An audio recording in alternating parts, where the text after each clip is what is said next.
বাংলাদেশের মুক্তিযুদ্ধকে ভারত কিভাবে দেখে সেটা তাদের ব্যাপার। সারা বিশ্বের কাছে এটা বাংলাদেশের স্বাধীনতা সংগ্রামের ইতিহাস। সকালে সিলেটে কথা বলেছেন নৌপরিবহন উপদেষ্টা অবসরপ্রাপ্ত brigadier general M Sakhawat Hossain. সিলেটে বাংলাদেশ মেরিন একাডেমির তৃতীয় ব্যাচের সমাপনী কুচকাওয়াজ শেষে তিনি মুক্তিযুদ্ধ নিয়ে ভারতের প্রধানমন্ত্রী নরেন্দ্র মোদীর পোস্টের সমালোচনা করেন। বলেন, যুদ্ধের সময় এদেশের মানুষের প্রাণ গেছে, মা বোনদের উপর নির্যাতন করা হয়েছে। মুক্তিযুদ্ধ শুরু ও শেষ বাংলাদেশেই। উপদেষ্টা সময় বলেন, নির্বাচন নিয়ে রাষ্ট্র সংস্কার শেষে প্রধান উপদেষ্টা ভোটের রোডম্যাপ ঘোষণা করবেন।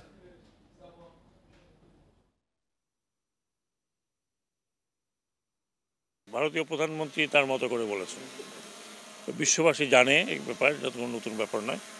আজকে 52 বছর হয়ে গেছে। হ্যাঁ, এই 16 ডিসেম্বরের এবং এই 9 মাসের যুদ্ধ কিন্তু বাংলাদেশের যুদ্ধ। আমি শুধু এটুকু মনে করি যে এটা আমাদের যুদ্ধ,